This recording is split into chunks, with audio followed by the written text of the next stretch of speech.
AC theory में जो next topic आएगा वो आएगा इंडक्टर, या फिर जिसको हम हिंदी में बोलते हैं कुंडली, या फिर इसको चौक भी कहते हैं। अब इसके अंदर हम न्यूमेरिकल प्रॉब्लम्स पढ़ रहे हैं, तो कुछ न्यूमेरिकल्स प्रॉब्लम्स के लिए पहले मैं फॉर्मूले बताऊंगी, फिर इनके क्वेश्चंस के एग्जांपल्स सहित बताऊंगी, ठीक है। सबसे पहली चीज़ हम बात करते हैं इसमें श्रेणी में इंडक्टर्स। यदि कुछ इंडक्टर्स हैं वो श्रेणी क्रम में जुड़े हुए हैं, श्रेणी क्रम तुम लोग पहले से ही जानते हो, एक के बाद एक जुड़े रहते हैं, उनको श्रेणी क्रम बोलते हैं।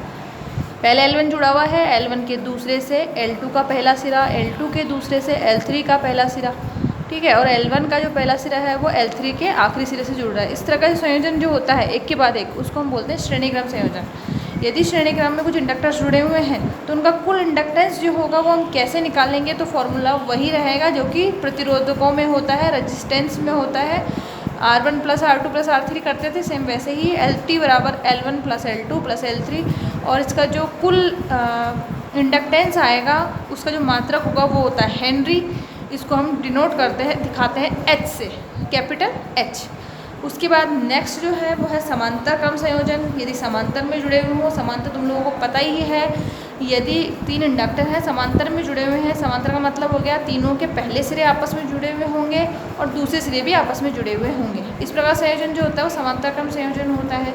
इसका हमें यदि निकालना है टोटल कुल इंडक्टेंस, तो सेम फार्मूला जो हम रेजिस्टेंस में काम में लेते थे वो भी इसमें ही लेंगे, कि वहाँ पर लेते थे हम 1/RT = 1/R1 + 1/R2 + 1/R3, तो यहाँ पर L आ जाएगा 1/LT बराबर 1/L1 + 1/L2 + 1/L3।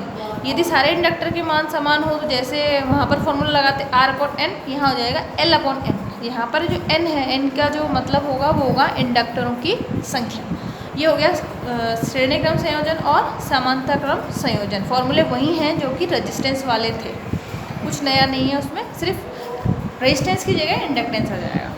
फिर नेक्स्ट आता है हमारा प्योर इंडक्टिव सर्किट। कोई सर्किट है जो कि प्योर इंडक्टिव है, केवल उसमें इंडक्टर जुड़ा हुआ है, तो उसमें करंट कैसे निकाली जाएगी, I = E/XL या फिर V/XL। एक्चुअल में RMS वैल्यू यदि तुम्हें दे रखी हो तो RMS लिखना है, नहीं दे रखा है तो उसी को काम में लेना है। तो I = E/RMS/XL या फिर V/RMS/XL। E और V एक ही बात है, वोल्टता को हम E से भी दिखा सकते हैं और V से भी दिखा सकते हैं। तो वही फॉर्मूला है करंट का, जो ओम्स लॉ हम पहले से पढ़ चुके हैं। वो क्या होता है ओम्स लॉ के अंदर, I = V/R DC सर्किट के अंदर V/R होता है। तो यहाँ पर भी V/R ही है, लेकिन यहाँ पर रेजिस्टेंस नहीं जुड़ा हुआ है, यहाँ पर इंडक्टर है। तो इंडक्टर को रोकने, इंडक्टर यदि लगा हुआ है तो धारा को रोकने के लिए जो तत्व होता है, जो पैरामीटर होता है वो होता है इंडक्टिव रिएक्टेंस, यानी कि XL। तो R की जगह यहाँ पर क्या आएगा, XL। तो E/RMS/XL या फिर V/RMS/XL। सेम फॉर्मूला है, वही ओम्स लॉ है, बस R की जगह XL आ जाएगा क्योंकि इंडक्टर जुड़ा हुआ परिपथ में। उसके बाद पावर हमें निकालनी है। पावर हम सभी जानते हैं कि जो P होता है वो होता है V × I। सेम यहाँ पर भी होगा V/RMS × I/RMS, लेकिन यहाँ पर एक और नया एलिमेंट जुड़ जाएगा, वो होगा cos∅, जिसको हम पावर फैक्टर कहते हैं। क्योंकि इंडक्टर जुड़ने के बाद में करंट और वोल्टता के बीच में फेज डिफरेंस पैदा हो जाता है, एक राशि आगे दूसरी पीछे चलती है। इसमें हमारा जो है वोल्टेज लीड करता है, करंट लैग करती है। तो पावर फैक्टर आएगा, पावर जब हम निकालेंगे तो P बराबर क्या होगा, VI तो आएगा ही सही, इसके साथ में एक पावर फैक्टर वाला भी टर्म जुड़ जाएगी। तो P बराबर जो आएगा वो आएगा V/RMS × I/RMS × cos∅। यहाँ पर जो cos∅ है वो है पावर फैक्टर। तो पावर फैक्टर cos∅ की वैल्यू हमें निकालनी हो तो वो कैसे निकलेगी, R/XL, रेजिस्टेंस बटा inductive reactance.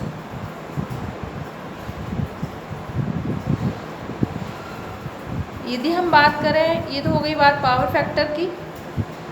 Inductive reactance XL, यदि इंडक्टिव रिएक्टेंस हमें निकालना है तो फॉर्मूला होगा XL = 2πfL।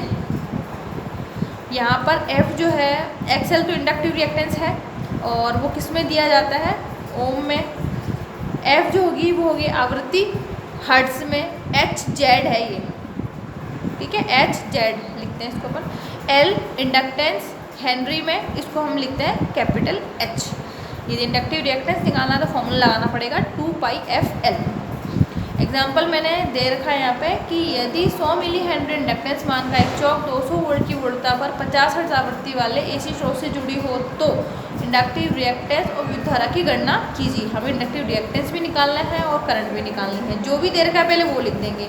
L दे रखा है, इंडक्टेंस है L होगा 100 मिली हेनरी। मिली जो है, मिली को हम कैसे लिखते हैं, जब भी मिली आता है मिली को हटाना पड़ेगा, सॉल्व करना है तो मिली की जगह क्या आ जाएगा 10⁻³ गुणा में, तो 100 × 10⁻³ हेनरी। F हमारा 50 हर्ट्ज है ही, V हमारा 200 वोल्ट है, दे रखा है हमको। फिर आगे चलते हैं, इंडक्टिव रिएक्टेंस हम निकाल रहे हैं। इंडक्टिव रिएक्टेंस XL बराबर क्या आएगा 2πfL।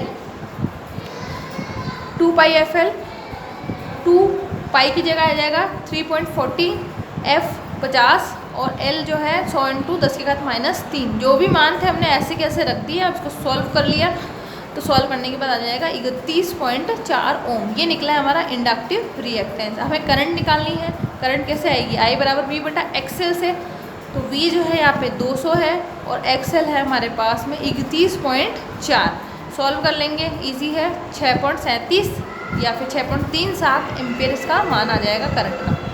ये हो गया एग्जाम्पल सॉल्व। अब कुछ मैंने क्वेश्चंस तुम लोगों को दिए हैं कि यदि इंडक्टेंस का मान फर्स्ट क्वेश्चन में 400 हेनरी हो और वोल्टता का मान 220 वोल्ट हो तो विद्युत धारा का मान क्या होगा। सेम क्वेश्चन है, खाली इंडक्टेंस का मान चेंज कर दिया है मैंने और वोल्टता चेंज कर दी है और करंट पूछ रही हूँ, तो यानी कि तुम्हें वापस से इंडक्टिव रिएक्टेंस निकालना पड़ेगा और फिर करंट आएगी। ठीक है, सेम क्वेश्चन है। 40 मिली हेनरी की, नेक्स्ट क्वेश्चन की बात करें हम थर्ड की। 40 मिली हेनरी के 4 चौक जो है श्रेणी क्रम में और समांतर क्रम में जुड़ी हुई हैं, तो दोनों संयोजनों का कुल इंडक्टेंस क्या होगा। बहुत इजी क्वेश्चन है, जैसे रेजिस्टेंस में हम निकालते हैं वैसे इसमें निकालना है कि 40 मिली हेनरी की 4 चौक यदि श्रेणी क्रम में जुड़ी हुई हो तो कुल इंडक्टेंस क्या होगा, यदि समांतर क्रम में जुड़ी हुई हो तो इंडक्टेंस क्या होगा, ये सॉल्व करना है। फिर नेक्स्ट क्वेश्चन एक और मैंने दिया है कि इंडक्टेंस का मान जो है वो 50 मिली हेनरी है, फ्रिक्वेंसी का मान 50 हर्ट्ज है, तो इंडक्टिव रिएक्टेंस का मान कितना होगा। ठीक है, ये मतलब कि एक मैंने एग्जांपल सॉल्व कर दिया है और 3 आप लोगों को करने हैं। क्लियर।